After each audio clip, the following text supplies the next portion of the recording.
Hi, welcome to Funny Minds. I am your host, Lynn B., and I have my crazy co-host with me, Edward Biss. Hello, hello. And Eddie and I today are welcoming back John BOUKOWSKI, who's been on our show once before. Hi, John. How are you? Good. Hi, Lynn. Hi, Edward. How you doing? Edward, yes. And Nice John he's an award-winning author on Project Suicide, which we talked about the last time. He's got a new book, Bad Pennies, which we'll hear about. And he's a wonderful public speaker in a lot of different areas. So I welcome you back to our stage, Mr. Canada. How is Canada up there? Is it freezing? Well, I'm actually not in Canada. Where are you now? I'm in Eastern Tennessee. You came to the States. Well, I was in Canada only for a couple of years back in the 90s. I grew up in Detroit and was working in New Jersey when an opportunity came to head up. Yeah, most people don't think that much in New Jersey. I know, right? But an opportunity came to go and head up a research center in Prince Edward Island, Canada. So my wife and I moved up there for a couple of years, went through a couple of winters, and then came back. Okay. So you're in Eastern Tennessee. So are you closer to Nashville? I'm actually closer to Knoxville. Knoxville. Okay. All right. You know what? I don't remember when we talked. When did we talk? A year and a half ago? Yeah, probably something like that. I thought you were still in Canada. My mistake. No. Oh, that's all right, eh? Hey, but I grew up in Detroit, so you learned to talk enough. Yeah, sure. I mean, it's close. It's close enough. I mean, I would say probably at least 14% Canadian at that point. Yeah. How is your book doing? I mean, when we talked to you last, you were thinking about doing a movie with Project Suicide, and I guess that didn't pan out. Well, I was wanting to do a movie. You got to get the producer people interested. And so that's a matter of luck and who you know and whatever. But no, since we talked about Project Suicide, my second book, Checkout Time, came out. Okay. And that's the story of a mysterious arsonist known only as Conrad Hilton, who's looking to extort money from hotel chains. He's pursued by a beautiful FBI agent and a handsome government researcher based on myself. Until Conrad turns the tables and the hunters become the hunted. So that book did very well, at least with the critics, because it was second place in a book award. I forget the name of the award, about 6 months ago. And it also was a finalist for both the Killer Nashville Silver Falchion Award and for the Imagine Awards. Oh, well, that's fantastic. That's great, John. So those are the two that are out so far. As you mentioned, Bad Pennies, which is a sequel to Project Suicide, should be out in a month or so. It's actually available for pre-order on Amazon. Okay. All right, that's good. August 15, but that's a placeholder. It'll be before August 15. Yeah. So tell us what Bad Pennies is about. Bad Pennies is, as I said, a sequel to Project Suicide. So again, we're revisiting my hero, Deacon Creel, and his assistant/lover, Amy Robbins. And like a bad penny, a villain from the past makes a reappearance. And he's looking for revenge on Deacon. And that may require him to make Amy suffer. Aha. Yeah. Aha. Very good. I also have two other books coming out soon. Well, one soon and one will be probably maybe Christmas time. Okay. And the one that's coming out in May is called The Peeper. And it's a story of a... Is that based on you, John? well, they're all based on me a little bit. But, ladies, close your windows. The Peeper is a kind of an everyman, a Walter Mitty, if you know that reference. Oh, yeah. Oh, okay. Yeah. Okay. He doesn't have much in his life. His wife doesn't respect him. His employees don't respect him. He's a low-level bureaucrat. One of the joys he gets, though, is messing around and chatting on social media. Maybe a little risque mark, a little online flirting, nothing serious. And there's also a serial killer known as the Peeper, who is plaguing Midlothian, Ohio, my city that I have. And he stalks his victims on social media. So my protagonist, Deacon Creel, gets mistaken for the Peeper. And that tells the tale. And the story goes from there. See, that's one that honestly, I mean, all of them have great storylines, but that would be one hell of a movie. And thank you. He's called the Peeper because he takes a trophy, the eyelids. Mm-hmm. Oh, the nice. eyelids. Oh, they did something like that on Chicago PD. Right. So, those are the ones that are coming out at least near term. Yeah. Okay, so all of your books are basic thrillers, and a little bit of the macabre in there. I see. Yeah. And the Peeper's a little darker than the other ones.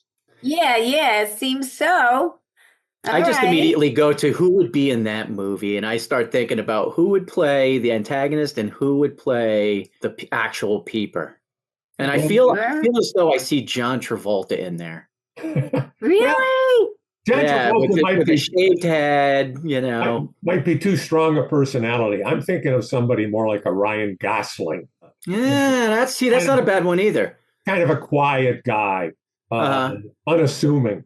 Because, like I said, he's a little bit of a Walter Mitty. He's only really a hero in his own mind. And you know what? Ryan is very affordable these days. I think you can.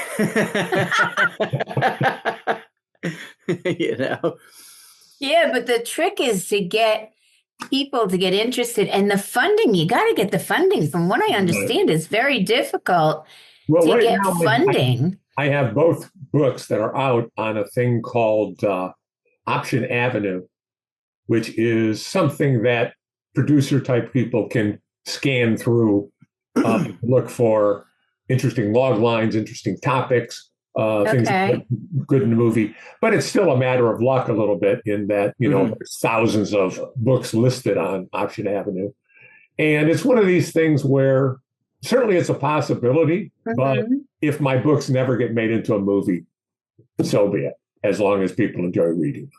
Well, that's the most important thing. You put a lot of hard work into doing these books, because I self-published a book myself. And it's a lot of work. And all the way around, you just don't sit down and write a couple of pages and voila, you have a book, And so you put a lot of your heart and soul into this, and you're just very happy if people buy the book. I mean, if it was made into a movie or something like that, that's like, that's the ultimate. Yeah. That's the ultimate, What most people think, or a lot of people think, is that the books get written by, they see it in Hollywood and stuff. Author goes off to a cabin in the woods for a month, writes 80,000 words. He sends it off to his publisher, and it's a big success. That's not how it works. You probably, think, at least I do, and most authors do, 6 months, 10 months to write a first draft. And then it sits for a while you do other things and let your eyes get fresh again. So when you go to revise it, you're looking at it with new eyes, with a fresh perspective. And then it gets revised over a few weeks.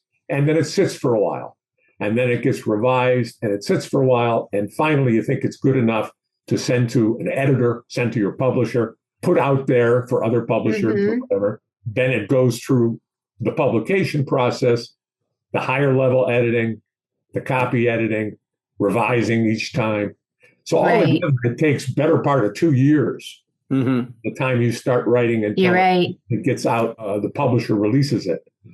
And so you're always working on multiple things, because otherwise, they always say, when I was at conferences and people are publishing their first book or trying to get it published, they always tell them, remember, however long it took you to write this, because some people have been working on it for 10 years.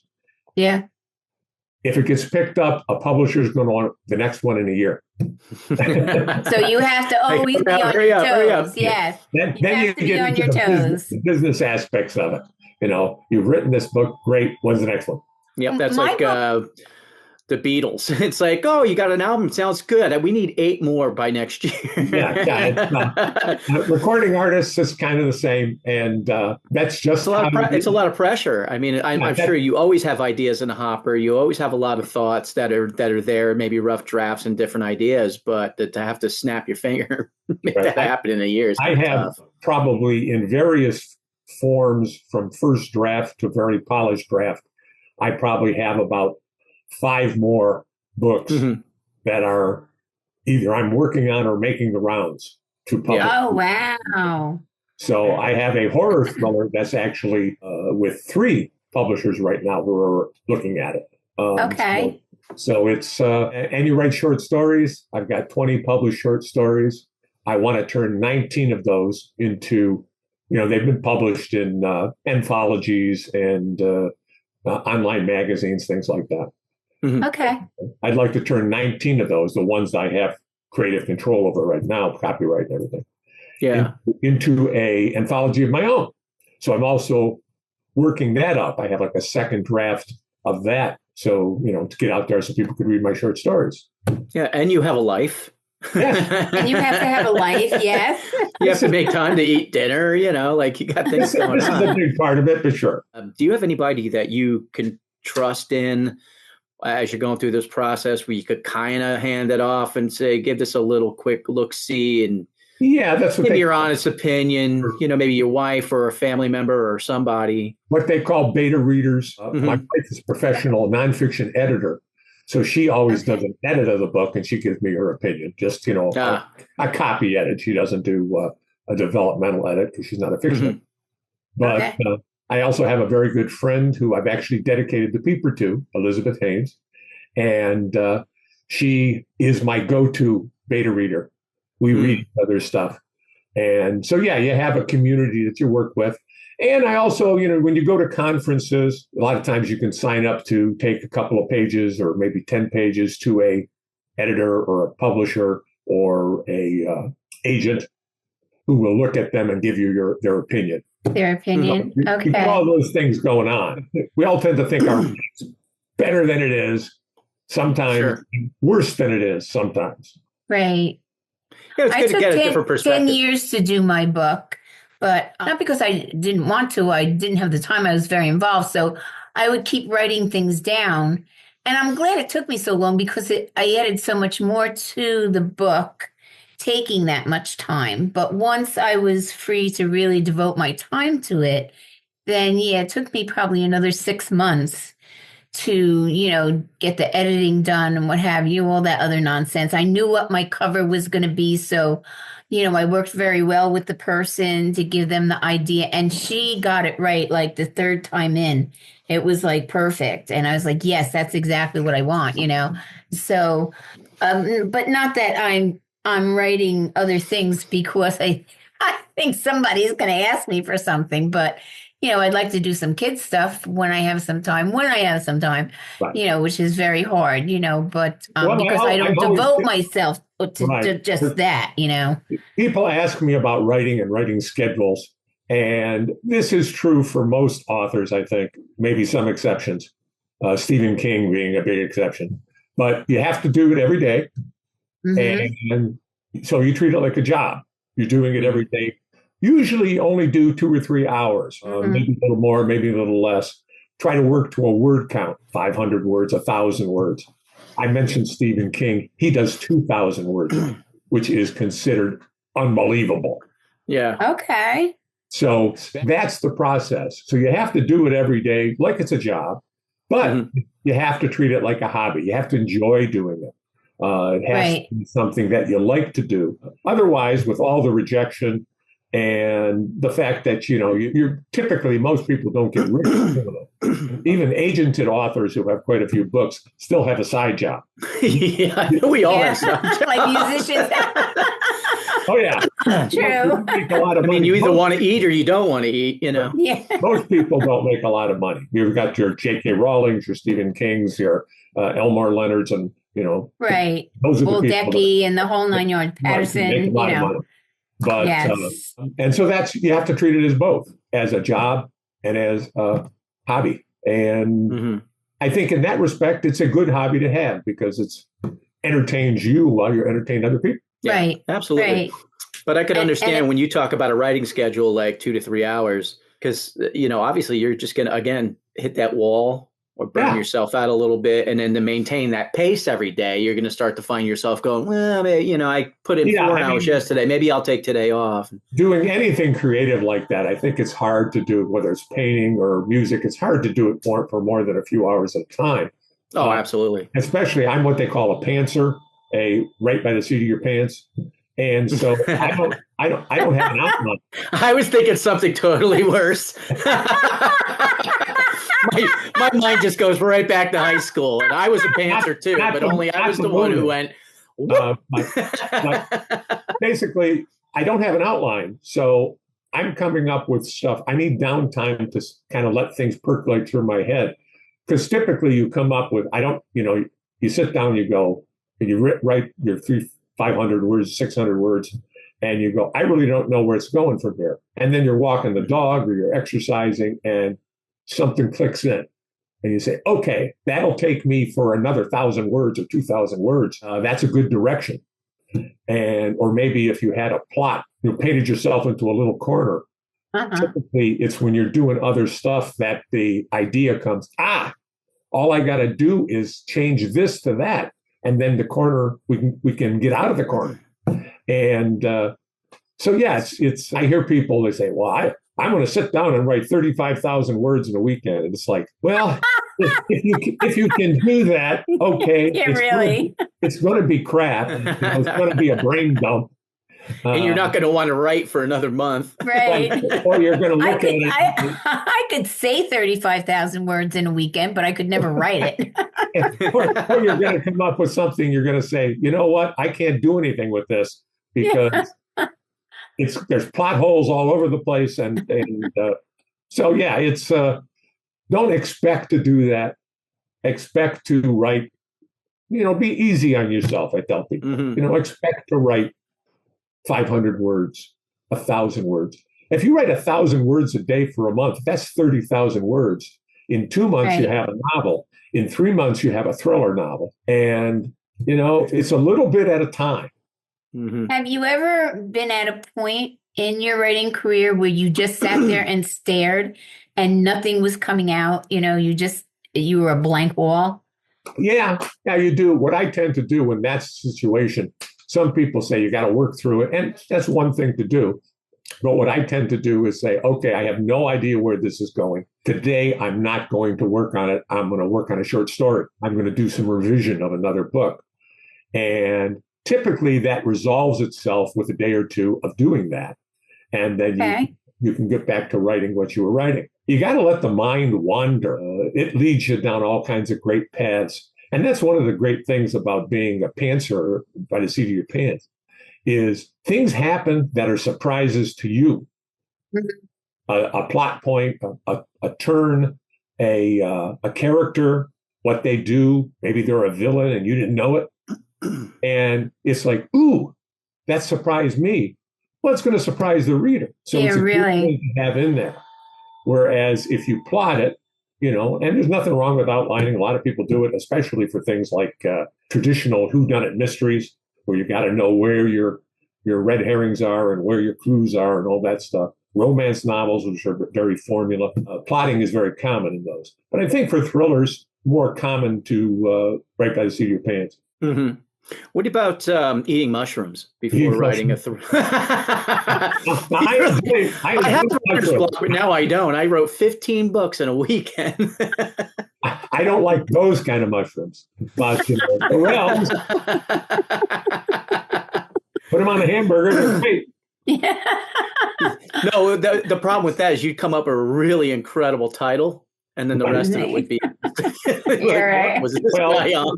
Stephen what was King, I thinking?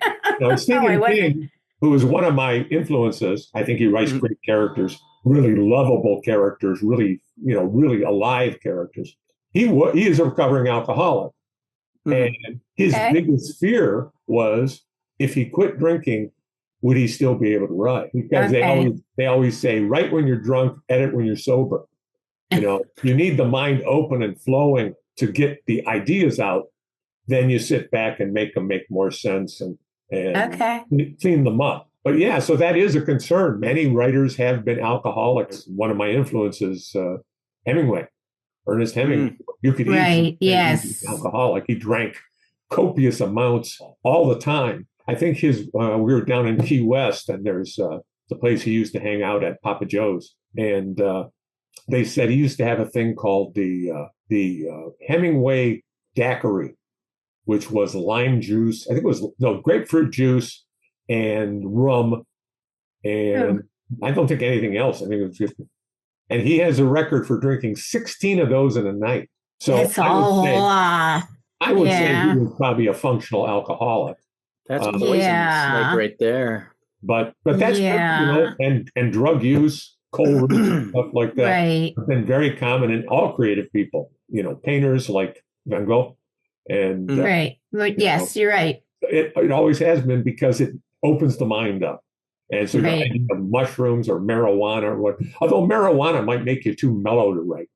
But I think it sounds good in theory, but I think it's one of those things that you do it and go, why did I do that? Now I don't even want to write. Like, I just want to watch cartoons and I want to eat like a pepperoni pizza.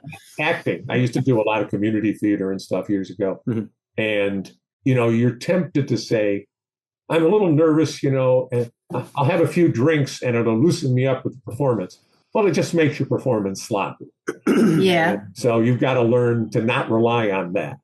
Mm-hmm. You have to rely on bringing it through you and bringing it out to the. I would think Stephen King strikes me as a type of guy that his mind is just his mind. Like he I don't think he could be any other way. Like, whether he's drunk or not drunk, I mean, I think there's enough going on in his head that he's just got 9 lifetimes worth of stuff that's always going to come out of it. Right. He had a book, and they made it into a movie called The Dark Half. Mm-hmm. And in there, he says that we are human beings, plural, each of us, and that we have the side we show everybody, mm-hmm. and then there's the dark half that may be lustful, maybe a little criminal, maybe a pathological liar, other things. And the fiction author gets to let that guy out. Right. Mm-hmm. As a matter of fact, you have to, because otherwise it comes off as unauthentic. Mm-hmm. Your writing is staid. It doesn't. Well, that's where the liberation of alcohol and stuff has always come in, is that it lets you removes the inhibitions. Mm-hmm. Well, Andy Warhol did a lot of his paintings when he was taking LSD. I mean, his mind was he was just tripping all over the place. But look at what he did and how famous he was and how people loved him, So, I mean, even Hemingway, his works were astronomically wonderful. I don't care how much he drank. Because I didn't have to put up with him. But, I think For Whom the Bell Tolls is probably one of the greatest, certainly the greatest American books ever. Absolutely. Yeah. That's my favorite Hemingway. Although I like many of them. Is there a place, John, that where you like to go, like an ideal place for you to relax and write? Is it just at home? Do you like to go away? Do you like to? I think you have to be someplace comfortable. So you can see my office here at home in Tennessee. We also have a house that we summer in Dayton, Ohio. Mm-hmm. Okay. And I have an office there. And you have to be comfortable. Hemingway said it once. He said, it's not that I write better some places. It's that some places are better for writing. I think if you go away for places for solitude, for example, I mean, that could probably work for some people. But if it's an unfamiliar place, or if there's too many distractions, mm-hmm. I have my window here. There's a bunch of trees outside and stuff. And I try not to look at that too much because it can be distracting. But mm-hmm. I think it has to be just someplace you're comfortable, and you have to kind of tune the world out. Yeah. Right. I think that's probably one of the biggest parts is you could be comfortable in a lot of different places, but some places are very hard to tune things out. Right. If you have a special office in your house where you're comfortable and it's set up in such a way that you don't have visual distractions, you don't have a TV on, you don't have like me, 15 cats trying to paw you in the head. Yeah, if it's good, if during your life you disciplined yourself. I've had a lot of school, bachelor's, 2 doctorates, and a master's. That's a lot of school. That's a lot of schooling. Oh yeah. My wife made me stop after 2 doctorates. But she wanted to get to know you. Well, the thing is, it teaches you to focus. Yeah. Teaches you, people say, well, what are the best courses to take? Well, I mean, writing courses are fine where you write, and certainly anything where you read good authors is great because you got to read. But history is almost every book has historical. Yes, history. History is wonderful. Math classes, if you can work a story problem, you can focus on writing a book. Right. So almost any education that you have is going to help your writing because it gives you that focus. When I was doing my doctoral dissertation, I had to actually think of it like working on a novel. You do a little bit every day over a period of years. If you look at a dissertation, which is a massive undertaking of it is doing original research and doing the statistics and stuff that go with that, and then writing it up. If you think of it that way, you say, oh my God, I can't do that. But if you think of it as a little bit every day, 1 day at a time, that's the same as writing a novel. You're doing a little bit every day for a period of 6-8 months a year. So, I mean, discipline, if you're really disciplined, you can pretty much write anywhere.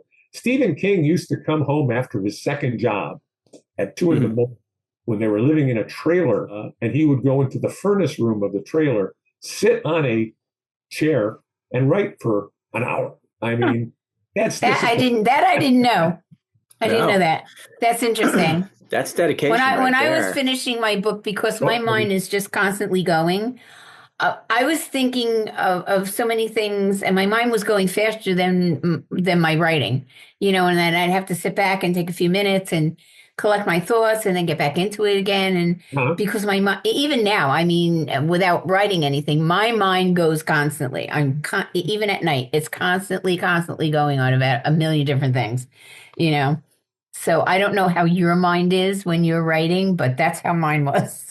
Just a crazy mishmash of a lot of stuff inside there. Yeah, the screen just froze for a minute. So yeah, I know, just for a second. So we're good now. Yep.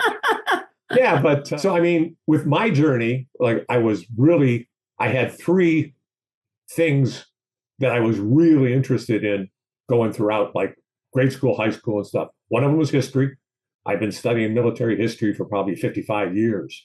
Another one was English, reading and writing, been an avid reader, always enjoyed my English classes, English electives, always enjoyed writing, and science. And when you focus on the science, I chose to focus on the science, you got to put those things in the background. So I've had my science career, both as a practicing veterinarian and as a public health epidemiologist. And then as a medical writer, I wanted to become a contract medical writer. And so I'm now circling back to fiction writing, which is what I enjoyed doing in high school and things like that. Wait a minute. There's so much you can rewind get into Rewind real quick. A veterinary? He was a vet, yes. I was a practicing veterinarian in Michigan for about 7 years. And probably around my 500th euthanasia, I decided maybe something with a little less stress. Veterinary medicine is really stressful, a lot, life and death decisions to make. So I went to work on my master's and my PhD in public health. And I did that for about 20 years in industry and government. And one thing I noticed that over that 20 years is I was doing less and less research and more writing. Bosses recognized that I wrote well. If there was a project that required a special report or something, I'd be given that, right up the report. But also I enjoyed it. So that's when I got tired of the corporate grind. I left in the early 2000s to become a contract medical writer. And I did that for a while till the fiction writing bug. It actually hit me during the Great Recession of 2008, 2009, because business dried up for a while. And I said, hey, I'm going to write a novel. And so, I started doing my writing then, at least redoing it, from earlier in my life. And I've been going ever since. Well, I'll tell you what, if there's anybody in this planet that's more well-rounded than you, then I'd like to meet him. Knowing just about quite a bit about a lot of very important things. So that's a great base for you to draw on. I'm the most overeducated fiction writer in the country. Yeah, easily. Easily. like not even close. That's funny. But it's fantastic because you found, overall, number one, what really makes you the happiest. Right. Well, that's true. That's why I said you got to treat it like a hobby because, rejection is a big part of writing. Any writer will tell you that. Stephen King used to talk about where he'd have in his attic where he wrote when he was a kid, he had a nail where he would stick his rejection slips on. And he said, but by the time you fill up that nail, you know what you can do? Drive another Throw it away. Yeah. Drive another nail. Drive another one. Because there's going to be more rejection coming. So it's paper your walls, paper your house with them. And you have to have a thick skin, Yeah. It's your writing. I've heard people say your writing is not you. So don't take it, criticism personally. Well, I don't agree with that. I think you're right. I don't agree with that either. Your writing is you, but it's like your child. And if your child is misbehaving, you'd want somebody to point that out. So if your writing is wayward, I think it's important to have critics say, this is how Johnny is acting up. You got to change that. And, that's the wonderful thing about editors. A good editor is worth their weight in gold. Your relationship with an editor is kind of like a relationship with a physical therapist. They cause you a lot of pain, but they really help you. Yeah, they're going to be very upfront and very honest with you. Love them. So that's where people say, well, I don't need an editor. I'm a pretty good writer. No, you need an editor. Yeah, no, you're right. You do need the editor. People, more than just a copy editor who's going to fix grammar and sentence structure. You need a developmental editor, someone who's going to say, this went off the rails here. I didn't buy it. You got to fix that. Things like that. Yeah. And again, you don't like that for a couple of reasons. When you wrote it, you thought it was great. But also, I'm kind of done with this. I want to get it out there. I want to get it published. You want it, then you want to publish it. But now you're making me change it. And I got to spend more time on it. But it makes the product better. It does. Absolutely. I had, the girl that was doing mine, pointed out a lot of things. And, the first couple of things I didn't take offense to, but I thought well, how does she not see the point here? But, when I changed it the way she wanted me to change it, it did. It sounded so much better and it seemed so much better in the story. You make a good point there. Everybody goes, how can they not see this? Right. You see it because it's in your head. But the reader is not in your head. And that's what the editor is. He's an outside source who says, this may make sense to you, but it doesn't make sense to everybody else. Exactly. Yeah. Exactly. Yes, you're right. Critical writing. I used to have to tell people that, when I was rewriting their material, I would say, what do you mean here? And they would explain it to me. And I would say, now you realize that the person reading this won't have you sitting next to them to explain it. Right. That's why we have to fix it.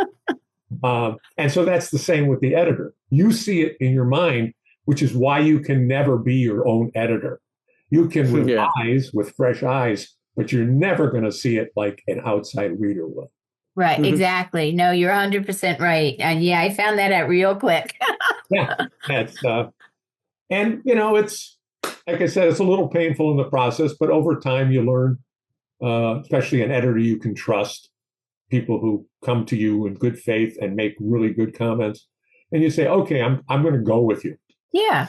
Well, yeah, even on a basic level, I would, because I'm one of those late night people where my brain races and I have a million ideas going on, and I used to write them down. So I would write down jokes, and at that moment I would think they're funny. And then I'd wake up the next day and reread it and be like, what was I thinking? This is not even, this doesn't even make sense. Like, what was there's an old Seinfeld episode, I think, on that, where he wakes up and he goes, oh, and he's laughing and he writes something down. And then he's showing it to everybody the next day and says, can you read this? What does this say? Bicycle cop? Does that make any sense to you?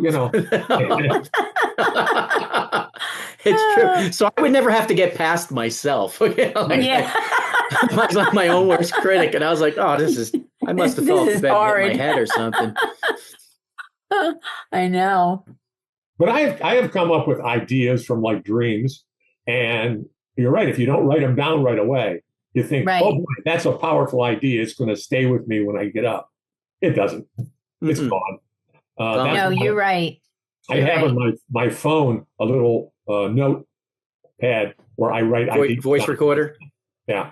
That's the best way to have it. So it doesn't, we always say, it's even like doing something. Oh, I'm going to put this here because I'm going to remember I did it, and you don't remember. So you've got to put this down right away so that it's there. It's real. You can see it. You can touch it. You can feel it, and it'll never go away. You definitely have to have a process that works for you. Can recall of those things. So. Yes, definitely. I have not been successful at that. So John, tell everybody where they're going to find you. You're going to find me here in Eastern Tennessee. You can go on my website, and there I have links to my books and such. That's thrillerjohnb.net, JOHNB.net, all one. To get checkout time or Project Suicide, the easiest way is just to go projectsuicidenovel.com or checkouttimenovel.com, and those will take you right to Amazon. I don't have one of those domain names for Bad Pennies yet because it's on Amazon, but it's not final. It's a pre-order, and I don't want to link it to a pre-order in case it changes. Right. Get to the actual book. So is that the same thing with the Peeper as well? The Peeper is not on Amazon yet. They're still designing the cover. So that's still in process. It's still in process. That's in process, yeah. It's due out May 28th, and I hope it makes that. And there's another book that I'm actually just signed with the publisher on. It may come out by Christmas time. And it's really different for me because it is not a thriller. It is what the industry or the business calls chick lit, which is like a Hallmark movie or a time movie. It's called, the working title is And a Child Shall Lead Him. And it's about a veterinarian in his 60s who makes a decision about wanting to fulfill his dead wife's dream of having a child.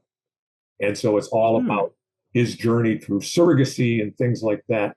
How interesting. And a bunch of characters. And I'm currently working on with the editor on that for Page Turner Books. And we're just starting. I've got my first revisions, got to get back to her this week. And that'll take a good 6 months to go through revisions, cover design, front matter, all the good stuff. And so, like I said, I'm hopeful for maybe Christmas time, but I don't know yet. That's a great premise. Well, we're going to hope for you. Yeah. The publisher really liked the premise. And so it's everybody likes a good Hallmark movie. Well, absolutely. Yes. And Christmas time is one of the best times to come out with that. Yes. and I've certainly seen ones that I just loved. Yes. So, well, I hope you get all your revisions and everything done so it can come out for Christmas, because that would be wonderful. Yeah, that would be absolutely wonderful. Yes. Okay. Well, I really thank you a lot for coming on again, John. And, it's been fun. I mean, when we had you on the first time, it was a lot of fun. And you weren't as far advanced with all the books that you were doing at the time. But you're constantly working stuffs in the pipeline. And I just want to say, I mean, I think people are going to like the books. I hope they read the books. And if you do, leave a review on Amazon. Oh, definitely. It literally takes 5 minutes. But it means not even.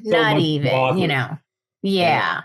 So if you like a book, and you say, boy, I really like to tell this guy I like the book, best way to do that is with a review. Well, people have to understand that it is a way for them to gauge the feedback, and it's going to make your journey down the road a little easier. And people looking for a book, look at reviews. Amazon, based on the number and quality of reviews you have, they decide where to place your stuff in searches and things like that. So it means a lot to authors. Yeah, it takes absolutely. 5 minutes. If you don't want to write anything and just want to leave the stars, 5 stars. Yeah, you can do that. I know. I did the same thing. Like if somebody said, "Oh, I got your book," I'd say, "Oh, please leave a review. Whatever you do, please leave a review." So yeah, it is very, very important. So yes, readers out there, fans, everybody on Funny Minds, please, when you get John's books, please leave a review for him. It's very, very important. Very important. Thank you very much. And thanks again for having me. Absolutely. Yeah, no, I mean, when I saw you again, and I know we see each other a lot on LinkedIn back and forth and stuff. And I was like, yeah, we had you on a while ago. I'd love to have you on again and, see what you're doing. And, you were interesting the first time you came on. So why not? I love having people back on the show to see where they're great. at. Especially time too, when you've given us a lot of information today and a lot that's going on. So, we're always going to revisit this periodically because I guarantee the next time we talk to you, you're going to have another 10 in the hopper. More out there, which is even, another year or so from now, you're going to have more, so yeah, it's very interesting. We'll be the first to break your first, movie book that turns into a movie.